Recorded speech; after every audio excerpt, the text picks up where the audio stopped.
നമസ്കാരം. ഒരു ചെറിയ ഇടവേളയ്ക്ക് ശേഷം നമ്മൾ വീണ്ടും കണ്ടുമുട്ടി. പക്ഷേ നമ്മൾ മുമ്പ് പറഞ്ഞൊരു കാര്യത്തിനൊരു മാറ്റം വന്നിട്ടുണ്ട്. അന്നങ്ങ് പറഞ്ഞത് ഇനി കുറച്ച് നാളത്തേക്ക് ഒന്നും ചെയ്യുന്നില്ല, ഒരു മൗനത്തിലേക്ക് പോവുകയാണ്, അങ്ങനെയാണ് ഭഗവാൻ പറഞ്ഞിരിക്കുന്നത് എന്ന് പറഞ്ഞു. പക്ഷേ ഇപ്പോൾ എനിക്ക് തോന്നുന്നത് അത് ആ തീരുമാനം മാറിയെന്ന് തോന്നുന്നു അല്ലേ?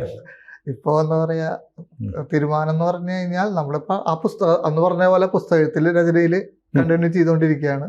നടക്കുന്നു അടുത്ത പുസ്തകത്തിന്റെ എഴുതുക വെട്ടിത്തിരുത്തുക അങ്ങനെ പോയിക്കൊണ്ടിരിക്കുന്നുണ്ട്. പിന്നെ ഭഗവാൻ സഹായിച്ചിട്ടുള്ള ചില യാത്രകൾ, പിന്നെ അതിലുപരിയായിട്ട് കുറെ മെസ്സേജുകൾ കിട്ടിക്കൊണ്ടിരിക്കുന്ന സമയമാണ്. അപ്പോൾ ഫുൾ അതിൻ്റെ ഒരു ഡീകോഡിങ് ഒരു ലെവലിലാണ് ഇപ്പോൾ ഉള്ളത്. കുറച്ച് ദിവസങ്ങളായിട്ട് ഫുള്ളായിട്ടില്ല, പക്ഷെ അതിൻ്റെ ഒരു എന്താ പറയുക, നമ്മളെ ആ ഡീകോഡ് ചെയ്തെടുക്കാൻ തന്നെ എളുപ്പമല്ല. ഭഗവാൻ തരുന്ന സാധനങ്ങൾ ഡീകോഡ് അത് എടുക്കാവുന്ന ഒരു മാനസിക പിരിമുറുക്കത്തിലാണ് ഇപ്പോൾ. പക്ഷെ എനിക്ക് തോന്നുന്നത് നമ്മൾ ഇപ്പോൾ ഏതാണ്ട് 1.5 വർഷം മുമ്പാണ് നമ്മൾ ആദ്യമായിട്ട് നമ്മളിപ്പോൾ ഇത് ചെയ്യുന്നത് 20ാമത്തെ എപ്പിസോഡാണ്. ആദ്യത്തെ എപ്പിസോഡ് നമ്മൾ ഷൂട്ട് ചെയ്യുമ്പോൾ നമ്മൾ ചില കാര്യങ്ങൾ പറഞ്ഞു. മുരുകയുഗം 2014 മുതൽ മുരുകയുഗം ആരംഭിച്ചിരിക്കുന്നു എന്ന് പറഞ്ഞു. ഇന്നിപ്പോൾ കേരളത്തിലെ എല്ലാവർക്കും, മലയാളികൾക്കെല്ലാം പരിചിതമായ ഒരു പദമാണ് മുരുകയുഗം. ആദ്യമായിട്ട് നമ്മൾ ഈ ഫ്ലോറിൽ ഇതാണ് പറയുന്നത് അല്ലേ? അപ്പം അത് എല്ലാവരും പറയുന്നു മുരുകയുഗം വളരെ പോപ്പുലറായി. പക്ഷേ എനിക്ക് തോന്നുന്നത് ലോകം വല്ലാതെ മാറിപ്പോയി. ഇനിയിപ്പോൾ ഇന്ന് നമ്മൾ സംസാരിക്കുന്നത് 29-ാം തീയതി, 31-ാം തീയതി നമ്മുടെ പ്രധാനമന്ത്രി ചൈനയ്ക്ക് പോവുകയാണ്. ഇതിനിടയ്ക്ക് 2-3 വലിയ മാറ്റങ്ങൾ, 2-3 ഒരുപാട് മാറ്റങ്ങൾ നടന്നു. ഒന്ന്, നമ്മൾ പറഞ്ഞു ഈ ഡോളറിനെ തൊട്ട ആളുകളെ അമേരിക്ക വെറുതെ വിട്ടിട്ടില്ല. അത് നമ്മൾ പറഞ്ഞ മാത്രമല്ല, ലോകത്തിൻ്റെ ചരിത്രം അങ്ങനെയാണ്. സദ്ദാം ഹുസൈൻ്റെ കാര്യമാണെങ്കിലും, കേണൽ ഗദ്ദാഫി, ലിബിയയിലെ കേണൽ ഗദ്ദാഫിയെ അമേരിക്ക മറിച്ചിട്ടത് ഒക്കെ ഡോളറിനെ തൊട്ടതിൻ്റെ പേരിലാണ്. ഡോളറിനെ നമ്മൾ തൊട്ടു എന്ന് മാത്രമല്ല, നമ്മൾ ഡോളറിൻ്റെ മേൽ ചവിട്ടി നിന്നു. നമ്മൾ ഇപ്പോഴും നിൽക്കുകയാണ്. ഇപ്പോൾ ഒരിക്കലും പ്രതീക്ഷിച്ചിട്ടില്ല ചൈനയിലേക്ക് മോദി പോകുന്നു. ചൈനയുടെ വിദേശകാര്യമന്ത്രി വാങ്ങി ഇവിടെ വന്നിട്ട് മോദി വരുമ്പോൾ എന്തൊക്കെ ചെയ്യണം എന്ന് ആലോചിക്കാൻ വേണ്ടി ഇവിടെ വരുന്നു. നമ്മൾ ആവട്ടെ ചൈനയിലേക്ക് റഷ്യയിൽ നിന്ന് ഒരു കപ്പൽ എണ്ണ വാങ്ങി അത് ചൈനയ്ക്ക് കൊടുത്തു. നമ്മൾ അമേരിക്കയെ കാണിക്കാൻ വേണ്ടിയിട്ടാണ്. ചൈനീസ് വിസ ഇവിടെ വിലക്കുണ്ടായിരുന്നു, ആ വിസ നിയന്ത്രണം എടുത്തു മാറ്റി. അങ്ങനെ നമ്മളും വലിയ തരത്തിൽ ചൈനയുമായൊരു ബന്ധം ഉണ്ടാക്കുന്നു. അപ്പോൾ ഇന്ത്യ ചൈന ബന്ധം ദൃഢമാകും. അമേരിക്കക്കെതിരെ ഒരു വലിയ ശക്തിയായി ഇന്ത്യയും ചൈനയും തമ്മിലുള്ള ബന്ധം മാറുമെന്ന് ഇവിടെ ഈ ഫ്ലോറിലിരുന്ന് 1 വർഷം മുമ്പ് നമ്മൾ പറഞ്ഞപ്പോൾ ആരും വിശ്വസിച്ചില്ല. നമ്മുടെ കൺമുന്നിൽ ഇങ്ങനെ തെളിഞ്ഞു വരിക. ഇതിന്റെ രസം എന്താ പറയുക, 2013 മുരുകയുഗം ആരംഭിക്കണം. ഞാൻ അന്നൊരു മുരുകയുഗം ആരംഭിച്ചിരിക്കുന്നു. 2013 ആസ്ട്രലർത്തിൽ ആരംഭിച്ചിരിക്കുന്നു. 2014 മോദി വന്നപ്പോൾ അതിന്റെ ഭാഗമാണെന്ന് പറഞ്ഞു. എന്നിട്ട് 2020 ഫിസിക്കൽ എർത്തിൽ. അന്ന് ആരും അത് എത്രത്തോളം എടുത്തിട്ടുണ്ടാവും. പക്ഷെ ഇന്ന് എത്ര ആൾക്കാരെ മുരുകയുഗത്തിനെ കുറിച്ച് സംസാരിക്കണത്. കാരണം അവർ മുമ്പിൽ ഭഗവാൻ കാണിച്ചു കൊടുക്കുകയാണ് തെളിവുകൾ. ഞാൻ എൻ്റെ എനർജിയാണ് ഇവിടെ എന്നുള്ളത്. അത് തുടർച്ചയായ തെളിവുകൾ നമുക്ക് കാണിച്ചു വയ്ക്കാം. ഇപ്പം ഞാൻ അങ്ങയുടെ മുമ്പിലിരിക്കുന്ന ഒരു സ്പിരിച്വൽ വ്യക്തി എന്നുള്ളതല്ല. നമ്മൾ സംസാരിക്കുന്നതോ ജിയോ പൊളിറ്റിക്സിനെ കുറിച്ചാണ്, നമ്മുടെ രാഷ്ട്രീയമാണ് ജിയോ പൊളിറ്റിക്സിനെ. അതാണ് അതിന്റെ ബ്യൂട്ടി. ഭഗവാൻ എങ്ങനെ ലോകത്തിന്റെ ചരിത്രം മാറ്റിമറിക്കണു എന്നുള്ളത് നമ്മുടെ മുമ്പിൽ കാണിച്ചു തന്നുകൊണ്ടിരിക്കുക. നമ്മളതിൻ്റെ ഓരോ കരുക്കൾ മാത്രം. ഇപ്പൊ നമ്മൾ അതിൽ ഉദാഹരണം രൂപയുടെ കാര്യം, 2020 നമ്മൾ സ്വിറ്റ്സർലൻഡിൽ പ്രതിഷ്ഠ. അന്ന് ഭഗവാൻ പറഞ്ഞ പ്രകാരം നമ്മൾ വീഡിയോയിൽ അന്ന് പറഞ്ഞിട്ടുണ്ട്, ഇന്ത്യൻ റുപ്പീസിന് ലോകത്ത് പവർഫുൾ ആവാൻ വേണ്ടിയിട്ടും ലോകം ഭരിക്കുന്ന ഡോളറിന്റെ ശക്തി കുറയ്ക്കാൻ വേണ്ടിയിട്ടാണ്. എത്ര പേര് അന്ന് വിശ്വസിച്ചിട്ടുണ്ടാവും? അതെ. ഇന്ന് ഡോളർ അല്ല, ചില ആളുകൾ നമ്മുടെ ഈ വീഡിയോയുടെ കമന്റ് പോലും ഇട്ടു, പിന്നെ നിങ്ങൾ പറയുന്ന പോലെ നടക്കാൻ പോലെ എന്നൊക്കെ ഞാൻ ഓർക്കുന്നുണ്ട്. ഇപ്പൊ ആലോചിക്കുക, എത്ര പേര് ഡോളറിന്റെ തകർച്ചയെ കുറിച്ചിട്ടുള്ള വീഡിയോകൾ ഇടണു, ചർച്ചകൾ നടക്കണു. ഒരു സംഭവം നമ്മളെ കൊണ്ട് ഭഗവാൻ ചെയ്യിക്കുന്നതിന്റെ എഫക്റ്റ് കാണുന്നില്ലേ?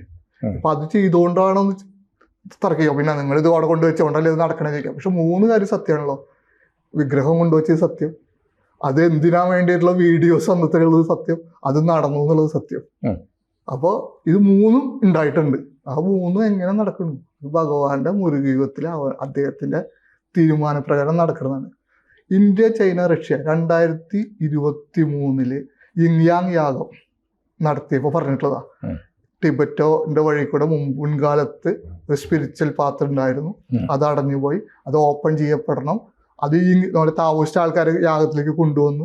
ഇത് ഓപ്പൺ ചെയ്ത് കഴിഞ്ഞാൽ ഒരു പുതിയ ലോകക്രമം ഉയർന്നു വരും. ഇന്ത്യ ചൈന റഷ്യ പടിഞ്ഞാറിനെ തള്ളി.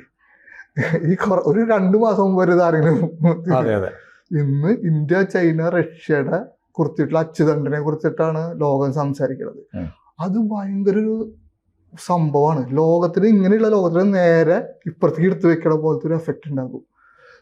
അങ്ങ് ആലോചിച്ച് നോക്കൂ. ഇപ്പോൾ ഇവിടെയുള്ള ആൾക്കാർ, ഞാൻ കഴിഞ്ഞ മെയ് 1 അങ്ങ് ഉണ്ടായിരുന്നല്ലോ മറ്റേ നമ്മുടെ പഴനി യാഗത്തിന്. അതിനു മുമ്പ് നമ്മളിവിടെ സംസാരിച്ചിരുന്നു. ആ സംസാരിച്ചപ്പോൾ പറഞ്ഞിട്ടുണ്ടായിരുന്നു അടുത്ത ഒരു വർഷത്തിനുള്ളിൽ ഇന്ത്യക്കെതിരെ ഒരുപാട് ഡീപ് സ്റ്റേറ്റിന്റെ അറ്റാക്കുകൾ ഉണ്ടാവും. ഈ അഗ്നിയാഗം നടത്താൻ പോകുന്നത്, നമ്മൾ അടുത്ത പോലെയാണ് അഗ്നിയാഗം നടക്കാൻ പോകുന്നത്. അതിന് മുമ്പുള്ള 2 ഹോമങ്ങളായിരുന്നു നമ്മൾ നടത്തിയത്. അങ്ങും അതിൽ വന്നിട്ടുണ്ടായിരുന്നു. അപ്പം അന്ന് നമ്മൾ സംസാരിച്ചിട്ടുണ്ടായിരുന്നു ഈ അടുത്തൊരു കൊല്ലത്തിലുള്ള അഗ്നിയാഗത്തിൻ്റെ ഉള്ളിൽ ഒരുപാട് അറ്റാക്കുകൾ പല രീതിയിൽ ഭാരതത്തിനെ അടുത്തേക്ക് ഡീപ് സ്റ്റേറ്റ് കൊണ്ടുവരും, ബുദ്ധിമുട്ടിക്കാൻ നോക്കും, പല ആഭ്യന്തരമായിട്ട് വിദേശ രംഗത്തും സുഹൃത്ത് രാജ്യങ്ങളെ ശത്രുക്കളാക്കും, നമ്മുടെ അയൽ രാജ്യങ്ങളിലൊക്കെ ബുദ്ധിമുട്ടുകൾ ഉണ്ടാക്കാൻ നോക്കും, വിദേശ ഫണ്ട് തിരിച്ച് കൊണ്ടുപോകാൻ നോക്കും.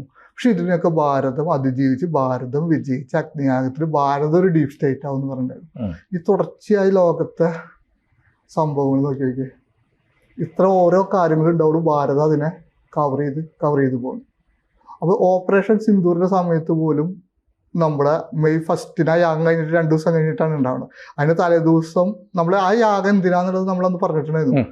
മുരുകസേനയ്ക്ക് വേണ്ടിയിട്ടുള്ള യാഗം. അന്ന് പകൽഗാമില്ല, കാശ്മീരിലെ പാകിസ്ഥാൻ. പക്ഷെ ആ മെയ് 1 യാഗത്തിലെ തലേദിവസമാണ് പ്രധാനമന്ത്രി, നമ്മുടെ ബഹുമാനപ്പെട്ട പ്രധാനമന്ത്രി എല്ലാ സേനയ്ക്കും ഉള്ള അധികാരം കൊടുക്കണം. ഈ യാഗത്തില് അതേക്കുറിച്ച് സംസാരിച്ചു, നമ്മുടെ മീറ്റിംഗിൽ സംസാരിച്ചു. അടുത്ത 4 ദിവസത്തിനുള്ളിൽ അറ്റാക്ക് ചെയ്തു. മുരുകസേനയുടെ പവർ ഇന്ത്യ സേനയ്ക്ക് കിട്ടി. പാകിസ്ഥാനും അമേരിക്കയുടെ ആണവ കേന്ദ്രം വരെ ഇന്ത്യ ബ്രഹ്മോസ് ഇട്ടിട്ട് തകർത്തു. ഓപ്പറേഷൻ സിന്ദൂർ ഭാരതത്തിനെ ലോകത്തിലെ ഏറ്റവും പ്രമുഖ രാജ്യമാക്കാൻ സഹായിച്ചിട്ടുണ്ട്. നമ്മുടെ പടക്കവുപ്പുകളുടെയും ഒക്കെ ഒരു വലിയ വിപണി തുറന്നു കിട്ടി. ആ ലോകത്തിനും എപ്പോഴും ഒരു യുദ്ധങ്ങള് രാജ്യത്തെ വലുതാക്കും. 2ാം ലോക മഹായുദ്ധത്തിന് ശേഷമാണ് അമേരിക്ക വലിയ സൂപ്പർ പവറായി മാറിയത്. ബ്രിട്ടൻ എങ്ങനെ കുറെ യുദ്ധങ്ങളിലൂടെയാണ് ബ്രിട്ടൻ. ചില യുദ്ധങ്ങൾ ചില രാജ്യങ്ങൾ പവർ, നമുക്ക് ഏറ്റവും മിനിമം രീതിയിൽ യുദ്ധം നടത്തിയിട്ട് ലോകത്തിന്റെ ശക്തിയാവും. അവിടെ മുരുകസേനയുടെ ശക്തി ഇന്ത്യൻ സേനയ്ക്ക് കിട്ടിയോണ്ടാണ്. ഇവിടെ തുടർച്ചയായി ഈ സംഭവങ്ങൾ നമ്മൾ ഒരിക്കലും വിചാരിച്ചിട്ടുണ്ടാവില്ല. ഇന്ത്യ, ചൈന, റഷ്യ, ഇന്ത്യയും ചൈനയും കൂടി ഇത്ര രീതിയിൽ പക്ഷെ അങ്ങനെ വരണം. ഇപ്പൊ നമ്മുടെ ഉള്ളിൽ ഇനി ഉണ്ടാവാൻ പോണത് അടുത്ത കൊല്ലത്തിനുള്ള ഇനിയുള്ള സംഭവങ്ങൾ നമ്മൾ ഇതിനുള്ളിൽ ഇവിടെ നമ്മൾ പേടിപ്പിക്കാനുള്ള കുറെ കാര്യങ്ങൾ ഇനി പടച്ചു വിടും. ഇന്ത്യൻ വിപണി തകരും, ഓഹരി തകരും, GDP തകരും. ഈ അമേരിക്കയുടെ സപ്പോർട്ട് ഇല്ലെങ്കിൽ ഒന്നും സംഭവിക്കാൻ പോകില്ല. അല്ല, ചിന്തിക്കാൻ പറ്റുന്നില്ല. അമേരിക്കൻ പ്രസിഡന്റ് 4 തവണ നരേന്ദ്രമോദിയെ വിളിക്കുന്നു, 4 തവണയും ഫോൺ എടുത്തില്ല. ഒരു 10 വർഷം മുമ്പ് ചിന്തിക്കാൻ പറ്റുമോ? പറ്റില്ല.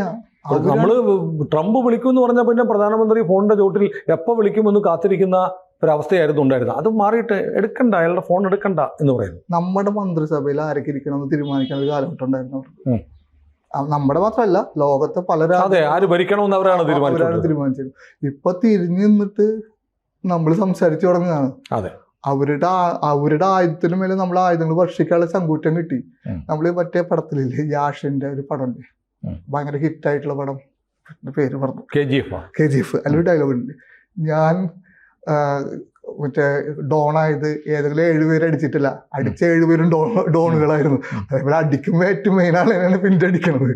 അങ്ങനെ ലോകത്തെ ഏറ്റവും അടുത്തൊരു ഡീപ് സ്റ്റേറ്റ് ആവാൻ നമ്മൾ ചങ്കുറപ്പൊന്ന് കാണിച്ചു കൊടുത്തു ലോകത്തിന്. പെട്ടെന്ന് ആരും കയറി വരാൻ പറ്റാത്തൊരു ലെവൽ.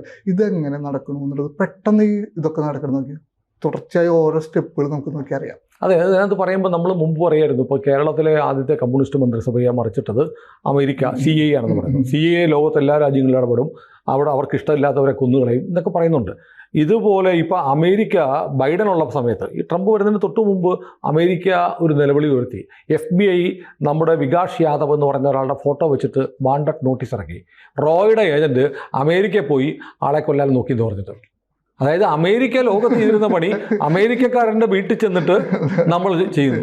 ലോകത്ത് പല രാജ്യങ്ങളിലും ഇന്ത്യയിൽ നിന്ന് നമ്മൾ പറയുന്നില്ല, അജ്ഞാതൻ വന്നിട്ട് ഇന്ത്യയുടെ ശത്രുക്കളെ കൊല്ലുന്നു. നമ്മുടെ ഈ ദില്ലിയിൽ ചെങ്കോട്ടയിൽ ട്രാക്ടർ ഓടിച്ച് സമരം നടത്തിയല്ലോ, ഒരുത്തൻ ദേശീയ പതാക മാറ്റിയിട്ട് ഈ സിഖുകാരുടെ കൊടി കയറ്റി. അവനെ കാനഡയിൽ വെച്ച് അജ്ഞാതൻ വെടിവെച്ചു വന്നു. അജ്ഞാതൻ ആരെന്നറിയില്ല, എല്ലാവരും പറയുന്നു അജിത് ഡോവലിൻ്റെ പിള്ളേരാണെന്ന്. പക്ഷേ ഈ പറഞ്ഞതുപോലെ, അങ്ങ് പറഞ്ഞതുപോലെ ഇന്ത്യ ഒരു ഡീപ്പ് സ്റ്റേറ്റ് ആയിട്ട് മാറുന്നു. ഇന്ത്യയുടെ താല്പര്യങ്ങൾക്കെതിരെ നിൽക്കുന്നവരെ ലോകത്തിൻ്റെ പല ഭാഗങ്ങളിൽ നിന്ന് വേണ്ടി വന്നാൽ ഉന്മൂലനം ചെയ്യാനും ചില ശക്തികൾ ഉണ്ടായി വരുന്നു. അതൊരു പ്രധാനപ്പെട്ട കാര്യം മാറ്റമാണ്. അത് എപ്പോ തൊട്ട് തുടങ്ങിയെന്ന് ആലോചിച്ചാൽ മതി. ഈ 2020 ശേഷമാണ്, അതെ 2013 ശേഷമാണ് അതിന് തുടക്കം. 2020 ശേഷം അതിന് ഒറ്റ കാരണമുള്ളൂ, മുരുകയുഗം. ആ യുഗത്തിലുണ്ടാവുന്ന അദ്ദേഹത്തിന്റെ തീരുമാനങ്ങളിലൂടെ ആലോചിച്ചറിയാം. നമ്മുടെ പാർലമെന്റ് എപ്പോഴാണ് വന്നത്? ഈ മുരുകയുഗത്തിലാണ് പുതിയ പാർലമെന്റ് വരുന്നത്. അവിടെ പുറത്ത് വെച്ചിട്ടുള്ള അശോക സ്തംഭത്തിന്റെ ഇത് ഞാൻ പറഞ്ഞല്ലോ, അശോകന് മുമ്പ് അതിന്റെ പവർ കൂട്ടിയതാരാ? ഒരു രൂപത്തിന് വ്യത്യാസം. അതെ അതെ, സിംഹം ഗർജിക്കുന്ന സിംഹങ്ങളായ, ചിരിക്കുന്ന സിംഹങ്ങൾ ഗർജിക്കുന്ന സിംഹമായി. മയിലിനുള്ളിൽ കറക്റ്റ് വന്നു, തമിഴ് മന്ത്രം വന്നു, ചെങ്കോല് വന്നു, ചോളന്മാര് വന്നു. എന്തുകൊണ്ട് ഒന്നും കാണാണ്ട് മോദി ചെയ്യണമല്ല, വീണ്ടും അവിടേക്ക് പോകുന്നു. അതെ അതെ, ചോള സാമ്രാജ്യത്തിലേക്ക് മോദി വരുന്നു. ഇതൊന്നും വെറുതെ നടക്കണത്, എല്ലാം കണക്ട് ചെയ്തിട്ട് നടക്കുന്ന കാര്യങ്ങളാണ്. ഞാൻ പലവട്ടം പറഞ്ഞിട്ടുള്ള മുരുകന്റെ ചതുരംഗത്തിലെ ഓരോ സ്റ്റെപ്പുകളാണ് ഇതൊക്കെ നടക്കുന്നത്. മുരുകയുഗത്തിലേക്കുള്ള മൂവ്മെന്റാണ്. ആ മൂവ്മെന്റിന്റെ റിസൾട്ടുകളാണ് നമ്മളിപ്പോ കിട്ടുകൊണ്ടിരിക്കുന്നത്. ഇതിന്റെ അവസാനത്തെ ഒരു കൂട്ടപ്പൊരിച്ചലാണ് ഇപ്പൊ നടക്കുന്ന ഡീപ് സ്റ്റേറ്റും ഭാരതവും തമ്മിലുള്ള ഈ ഏറ്റുമുട്ടൽ. ഇതിന്റെ ഒരു കൂട്ടപ്പൊരിച്ചൽ ഇനി കുറച്ച് നാൾക്ക് കൂടി ഉണ്ടാവും. പല രീതിയിൽ ആഭ്യന്തരമായിട്ടും വിദേശമായിട്ടും പല സംഭവങ്ങളും ഇനി ഇതാവും. നമ്മൾ പേടിക്കേണ്ട രീതിയിലുള്ള കാര്യങ്ങൾ ചെയ്തു വെക്കും. അത് ഈ അടുത്ത മെയ് 1 വരെ ഇതിങ്ങനെ വരും. പക്ഷെ മെയ് 1 വരെ ചില പ്രശ്നങ്ങൾ ഉണ്ടാവും. അത് അവര് ശ്രമിക്കും പല രീതിയിൽ. പക്ഷെ ആ മെയ് 1 ശേഷം അവിടെ അഗ്നിയാഗം കഴിഞ്ഞ ശേഷം ഇതൊന്നും ഇതാവില്ല. അഗ്നിയാഗത്തിലേക്കുള്ള പോക്കിന്റെ ഉള്ളിൽ ഭാരത് ഇതിനെയൊക്കെ തകർത്ത് കളയും മുരുകന്റെ ശക്തിയിൽ. ആ മുരുകസേനയുടെ പവർ ഇന്ത്യൻ സേനയ്ക്ക് കിട്ടിയിട്ടുണ്ട്. അതിന്റെ ഒരു പവർഫുൾ ആയ കാര്യങ്ങൾ ഇനി നടക്കുന്നത്. പക്ഷെ അപ്പോൾ മെയ് 1 വരെ നമുക്കൊരു ജാഗ്രത വേണം. തീർച്ചയായും. ഏതായാലും ഇപ്പോൾ നമ്മൾ സംസാരിച്ച് തുടങ്ങുമ്പോൾ അങ്ങ് പറഞ്ഞത് ഇടയ്ക്ക് ഭഗവാന്റെ ചില സന്ദേശങ്ങൾ വരുന്നുണ്ട്, ഡീകോഡ് ചെയ്തുകൊണ്ടിരിക്കുകയാണ്. അപ്പോൾ ചിലർക്ക് ഡീകോഡ് ചെയ്ത് കാണും. അപ്പോൾ അതിൽ പറയാവുന്നത് നമുക്ക് പറയണം അടുത്ത എപ്പിസോഡിൽ. പ്രിയപ്പെട്ട പ്രേക്ഷകരെ, രജിത് ജി നമ്മുടെ കൂടെയുണ്ട്. ഈ മുരുക ലോകത്തേക്കുള്ള, മുരുക യുഗത്തിലേക്കുള്ള സഞ്ചാരപാതയിൽ നമ്മളോടൊപ്പം നിന്ന നിങ്ങൾ ഈ എപ്പിസോഡുകളിലൂടെ തുടർന്ന് സഞ്ചരിക്കുക. തുടർച്ചയായി നമ്മുടെ എപ്പിസോഡുകൾ വരുന്നുണ്ട്. കൂടുതൽ വാർത്തകളും വിശേഷങ്ങളും നിങ്ങളിലേക്ക് എത്താൻ ABC മലയാളം സബ്സ്ക്രൈബ് ചെയ്യുക, ബെൽ ബട്ടണും അമർത്തുക.